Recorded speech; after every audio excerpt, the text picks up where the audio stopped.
मालवीय नगर में पट्टों की समस्या हो, रोड की समस्या हो, कोई काम नहीं किया इस सरकार ने। और इस सरकार को जाना ही है, ये जाएगी सरकार, ये तय है।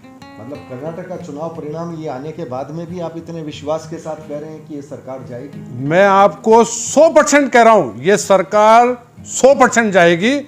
और इनके नेताओं ने कहा है कि एक फॉर्च्यूनर में जितनी संख्या में लोग बैठते हैं ना, इतने भी अगर विधायक जीत जाएं तो बहुत गनीमत है।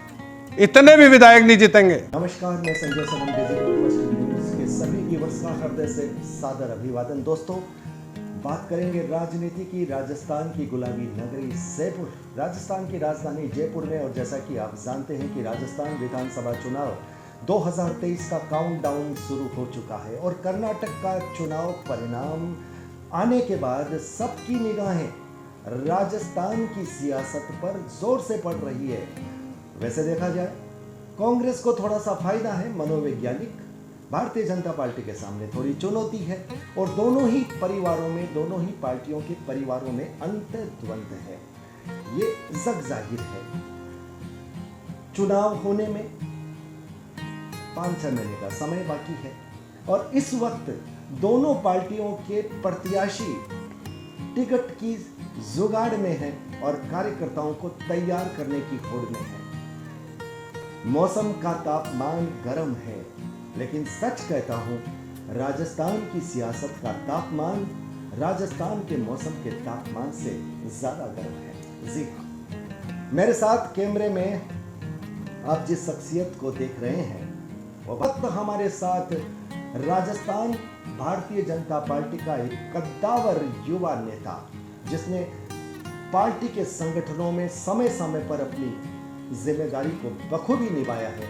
लेकिन सुनने में आया है कि इस बार ये 2023 में ताल ठोकने की तैयारी कर रहे हैं। जी हाँ, हमारे साथ हैं अजय धांधिया जी, अजय जैन साहब। ऐसा नाम है, 2018 के विधानसभा चुनाव में भी जिनका नाम प्रत्याशी की दौड़ में था। बहुत बहुत स्वागत। बहुत बहुत आपके श्रोताओं को बहुत बहुत नमस्कार, स्वागत। अजय धांधिया जी, आपसे मेरा पहला सवाल। हमने आपके बारे में सुना है और हमारे पास ये खबर भी है कि 2018 के विधानसभा चुनाव में आपके अपना क्षेत्र मालवीय नगर से आप भी टिकट पाने की दौड़ में नहीं थे, बल्कि उससे भी कहीं ज़्यादा थे। आपका नाम नंबर 1, नंबर 2 के उस पैमाने पर टक्कर में था।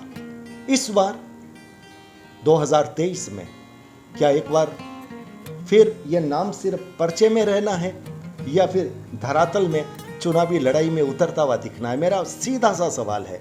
मैं आपके राजनीतिक जो अतीत है उसके पन्ने भी खोलूंगा, लेकिन बाद में खोलूंगा, क्योंकि चुनावी मौसम है। तो सबसे पहला सवाल करंट वाला ही होना चाहिए, और करंट इसी सवाल से आता है कि अजय धांधिया क्या सिर्फ अखबारों के, सर्वे के या फिर संभावनाओं के आकाश में रह जाएंगे या धरातल पर चुनाव लड़ते नजर आएंगे? संजय जी, आपने एक बहुत अच्छा सवाल, पहला सवाल ही है और अच्छा किया है। संजय जी, चुनाव तो मैं पिछली बार भी लड़ना चाहता था जी, लेकिन पिछले 30-35 वर्षों से लगातार पार्टी के लिए काम करना और पार्टी के लिए ही अपना पूरा संपूर्ण जीवन जी, मैंने जिस पार्टी के लिए दे दिया, जी, अगर उस पार्टी की तरफ से ये आग्रह आया कि नहीं, आप इस बार नहीं अगली बार चुनाव लड़ेंगे, तो मैंने सहर्ष इसको स्वीकार किया और मैं उस समय चुनाव नहीं लड़के, और इस बार 2023 के चुनाव में मुझे आशा है पार्टी मुझे टिकट देगी और मैं चुनाव लड़ूंगा। इस बार नहीं, अगली बार सही। 2018 में आपको आश्वासन मिला था, तो इस हिसाब से आपकी बारी बनती है? बिल्कुल बनती है, और उन्होंने उस वक्त भी कहा था कि आपको अगली बार चुनाव जरूर लड़ाएंगे, और इसी आशा के साथ, आशा नहीं, पूरा विश्वास है मुझे कि पार्टी मुझे ही टिकट देगी और मैं मालवीय नगर से चुनाव लड़ूंगा, ये तय है। मालवीय नगर से चुनाव लड़ूंगा, ये तय है। और जैसा कि आप जानते हैं, राजनीति में टिकट कौन नहीं पाना चाहता, और टिकट की दौड़ में बहुत सारे नाम रहते हैं।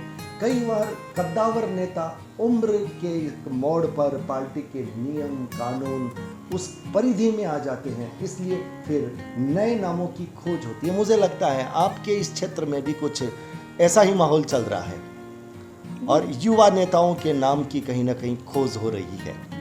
मुझे तो लगता है कि खोज हो रही है, क्योंकि हमारे विधानसभा में सिटिंग एमएलए हैं जी और उनका अब उनकी जगह जब मुझे टिकट दिया जाएगा तो निश्चित रूप से युवा की खोज हो रही है, नए सिलेक्शन की खोज हो रही है। और मुझे लगता है कि इस बार उस सिलेक्शन में, उस खोज में मैं फिट बैठूंगा।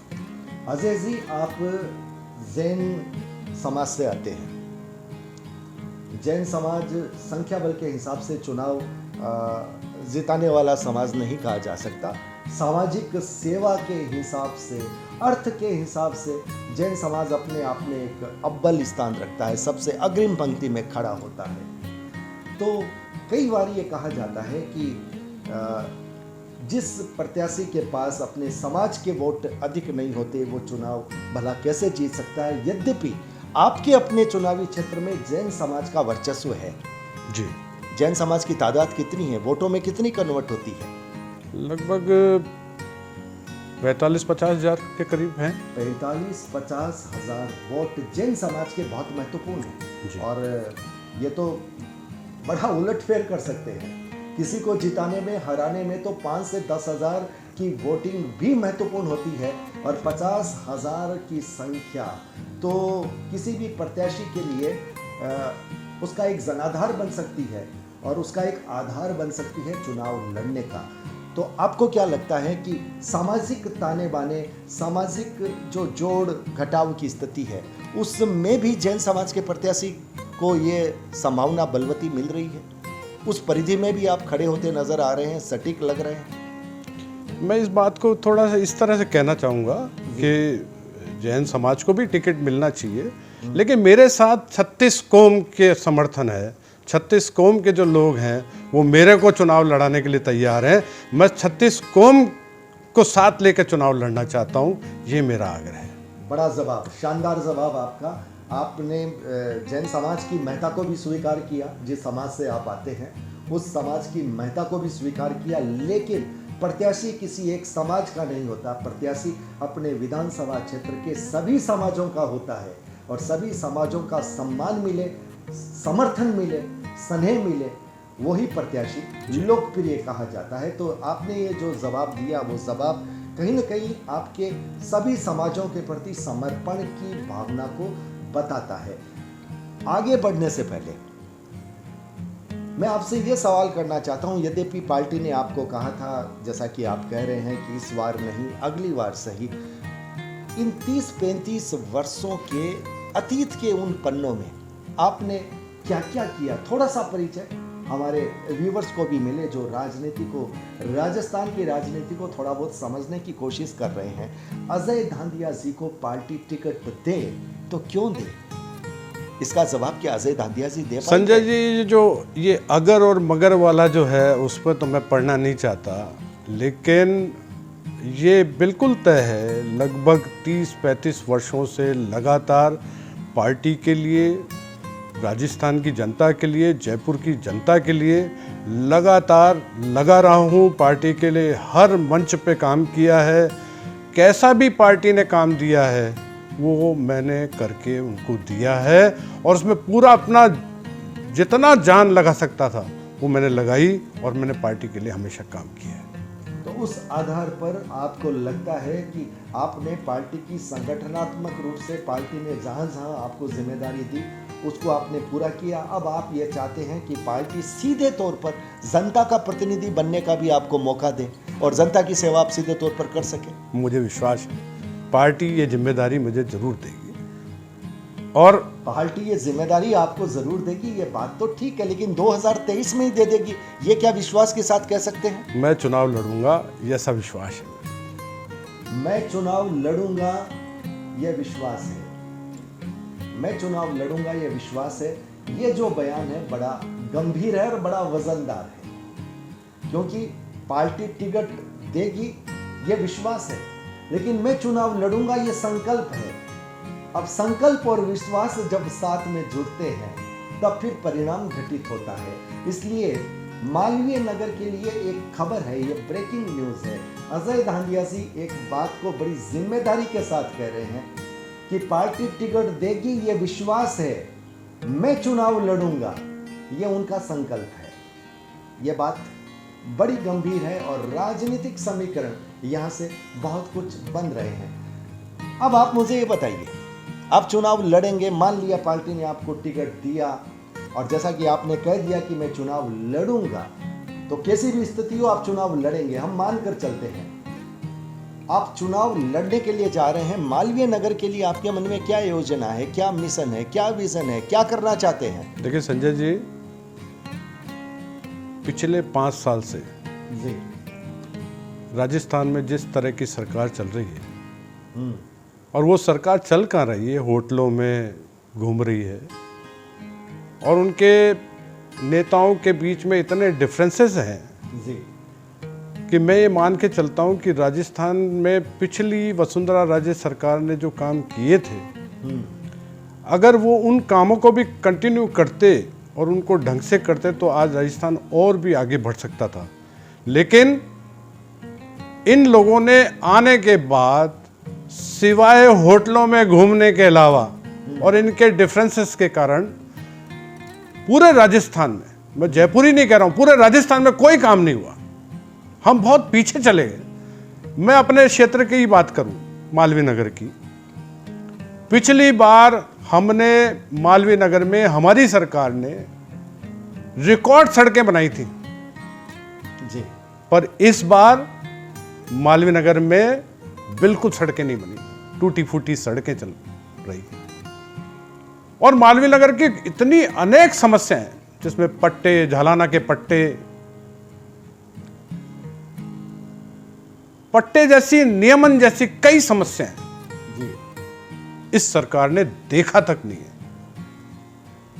तो मेरा तो ये कहना है कि हमारे मालवीय नगर की जो समस्याएं हैं, चाहे वो महेश नगर की ट्रैफिक की समस्या हो, चाहे महेश नगर में पट्टों की समस्या हो, बरकत नगर में पट्टों की समस्या हो, मालवीय नगर में पट्टों की समस्या हो, रोड की समस्या हो, कोई काम नहीं किया इस सरकार ने। और इस सरकार को जाना ही है, ये जाएगी सरकार, ये तय है। मतलब कर्नाटक का चुनाव परिणाम ये आने के बाद में भी आप इतने विश्वास के साथ कह रहे हैं कि ये सरकार जाएगी? मैं आपको 100% कह रहा हूं, ये सरकार 100% जाएगी।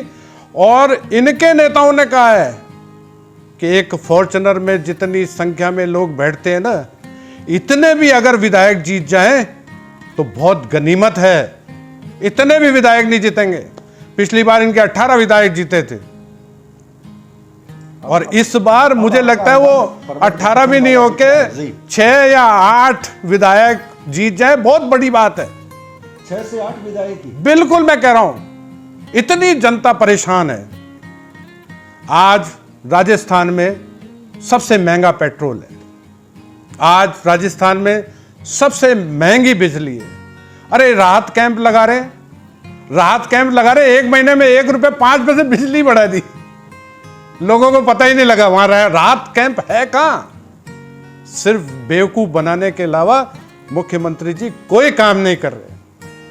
आज आयुष्मान भारत जी का 70% पैसा चिरंजीवी योजना में लगा हुआ है। 70% पैसा वाहवाही लूट रहे हैं अशोक गहलोत जी। मैं कह रहा हूं गूगल करके एक एक नागरिक देख ले कि आज 70% पैसा चिरंजीवी में भारत सरकार नरेंद्र मोदी जी की सरकार की तरफ से पैसे दिए जा रहे हैं। मतलब पैसे उनके, आज ये बात कर रहे हैं कि सस्ता सिलेंडर देंगे। अरे आपके टैक्स तो कम करिए।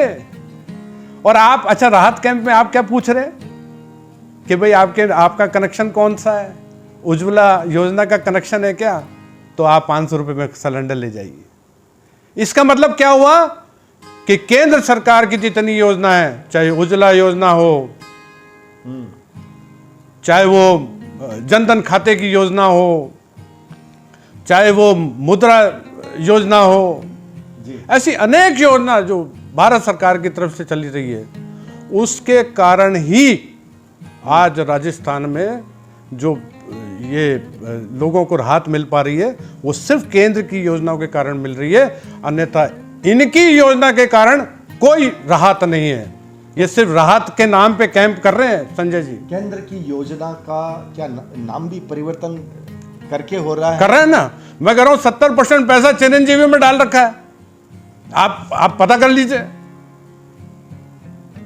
तो मतलब पैसा केंद्र का और नाम राज्य सरकार का, आप ये कहना चाह रहे हैं? बिल्कुल।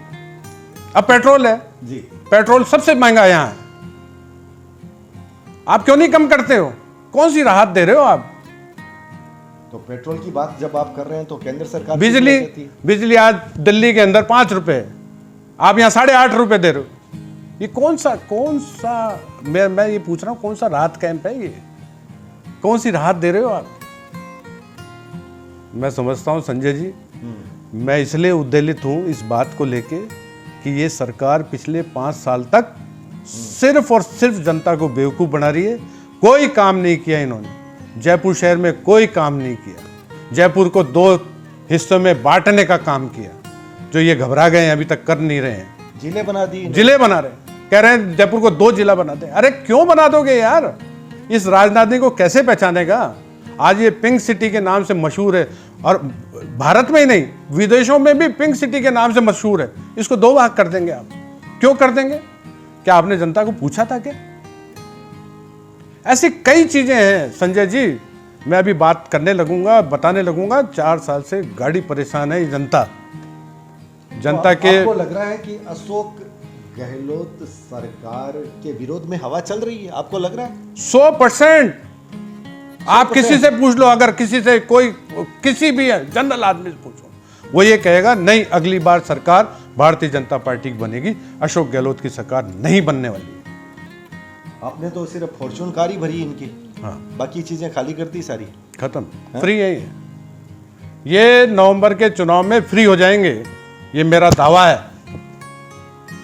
विश्वास देखिए, अंदाज देखिए और आंकड़े देखिए, और उस आंकड़े के आधार पर सिर्फ फॉर्चून कार तक सीमित रख रहे हैं कांग्रेस को। मालवीय नगर में आपका मिशन कुछ अलग हट करके और क्या है? इन्होंने नहीं किया। अगर आप जीत करके आ गए, आपकी सरकार आ गई, क्या करेंगे आप? मालवीय नगर में इस समय सबसे ज्यादा टूटी फूटी सड़कें हैं, उन सारी सड़कों को बनवाऊंगा। आज महेश नगर में, जो यहाँ का प्रमुख इलाका है महेश नगर जी, वहाँ पर ट्रैफिक की एक बहुत भयानक समस्या है। वहाँ पे जी, उस समस्या का निजात दिलाऊंगा। वहाँ पे जो पट्टों का काम जो अधूरा पड़ा है, उस पट्टों के कामों को एक एक जनों को पट्टा दिलाऊंगा, एक एक जनों को। बरकत नगर, टोंक फाटक, लाल कोठी, मालवीय नगर, राजापार, झलाना, मतलब सब जगह ये समस्या है। पट्टों की समस्या है हर जगह। जी, पट्टे दिलाऊंगा मैं। तो आपके हिसाब से सड़क की समस्या, जाम की समस्या और पट्टों की समस्या महत्वपूर्ण है। जल निकास वगैरह ये सब अच्छी चीजें हैं। सब अभी रुका हुआ है काम सारा। तो आपके सामने ये तो मैं कह रहा हूँ, जयपुर की जनता को वसुंधरा सरकार ने उस टाइम पे तोहफा दिया, और बीसलपुर से योजना, जयपुर पाइपलाइन की योजना से जोड़ दिया। उसी के कारण आज 80% पानी की समस्या दूर हुई। वरना इनके पाण तो कुछ भी नहीं है अभी। इस सरकार ने कुछ नहीं किया और ना कर रही है। इस सरकार ने कुछ नहीं किया और न कर रही है। हम आएंगे तो सारी समस्याएं दूर कर देंगे। तो आप मालवीय नगर में जो समस्याएं हैं उनके समाधान का विजन लेकर के आ रहे हैं। कुछ नए प्रोजेक्ट, कुछ नए उद्यम, क्या वो भी कुछ मन में चल रहा है? आज इमली वाला फाटक पे दिन भर जाम रहता है। लोग आधे आधे घंटे तक ट्रेन के जाने का इंतजार करते हैं जी। वहाँ अंडर बाईपास बनना चाहिए, और मेरा सोच है कि वहाँ हमारी सरकार आई तो हम जरूर उसमें बाईपास बनाएंगे। और भी कई समस्याएं हैं जिसको हम निजात दिलाने की कोशिश करेंगे। और कोई संदेश आप अपने क्षेत्र की जनता के लिए, जयपुर की जनता के लिए कुछ कहना चाहते हैं? आपको ऐसा लगता है कि इतने दिनों में जो काम चाहते तो थे करना, लेकिन आपकी पार्टी भी शायद नहीं कर पाई, और विपक्षी पार्टी के लिए तो आप कह ही रहे हैं कि उन्होंने कुछ किया ही नहीं। वो काम जो अब तक नहीं हुए, वो काम जो आप करना चाहते हैं, कोई और ऐसा विजन, कोई और ऐसा रीजन जिसकी वजह से अजय धांधिया जनता का प्रतिनिधि बन करके जनता के लिए काम करना चाहता है? मैं चाहता हूं कि मेरे विधानसभा के जी। मालवीय नगर के जो लोग हैं उनको छोटी सी भी परेशानी हो तो उसका निदान तुरंत होना चाहिए। ऐसी व्यू रचना बनानी चाहिए जिससे आम आदमी को उससे राहत मिले, चाहे वो पानी की समस्या है, बिजली की समस्या है, रोड की समस्या है, गंदे पानी निकास की समस्या है, हाँ, जी जी जी, सफाई की समस्या है। इन सारी समस्याओं को निराकरण करने के लिए आपके क्षेत्र में एजुकेशन और मेडिकल की आवश्यकता आपको महसूस होती है या नहीं, कि है उपलब्धता पूरी? है, वाजिब है। कुछ तो है और कुछ करने की जरूरत है, वो हम करेंगे। जरूरत है। तो ये थे अजय धांधिया जी। युवा दिल है, युवा जोश है, जुनून है, पार्टी और संगठन के प्रति समर्पण का भाव रहा है, सेवा दी है। और जैसा कि आपने सुना कि 2018 में नाम चर्चा में था। फर्क इतना है, 2018 में चर्चा थी और 2023 में पर्चा भरने की तैयारी है। संकल्प है कि चुनाव लड़ूंगा, और जीतने की जहां तक बात है, विपक्ष की बात तो आपने कह दी कि सिर्फ फॉर्च्यूनर कार में ही जितने आ सकते हैं उतने ही आएंगे, तो फिर पूरी पार्टी तो बीजेपी की ही है, तो भाई साहब का नाम तो फिर आना ही आना है।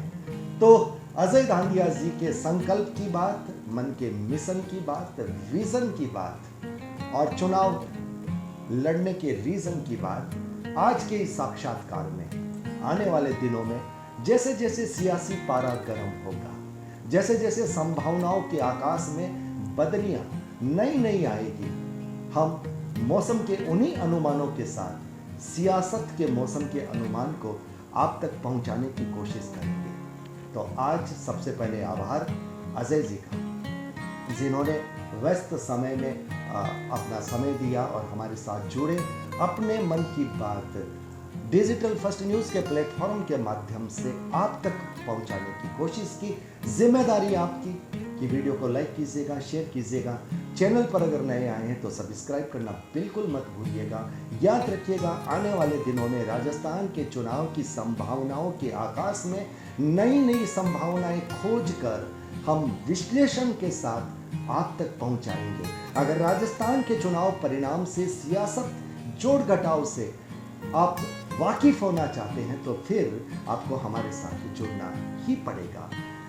अजय जी, कोई बात छूट गई हो, रह गई हो, कहना चाहते हो तो मौका है। मैं तो यही कहूँगा संजय जी, ये सरकार जाने वाली है और भारतीय जनता पार्टी की सरकार भारी बहुमत से आने वाली है, भारी बहुमत से। ये मैं आपको दावे के साथ पुनः कहना चाहता हूँ। देखिए, फिर बात अपनी कह दी कि हमारी आने वाली है, इनकी जाने वाली है। फैसला जनता के पास है, जनता तय करेगी, लेकिन मुद्दे अपनी जगह पर है और नवंबर का काउंटडाउन शुरू हो गया है। इसलिए जागरूकता रखनी जनता, राजस्थान की जनता की भी जिम्मेदारी है। बहुत बहुत आभार। नमस्कार। नमस्कार।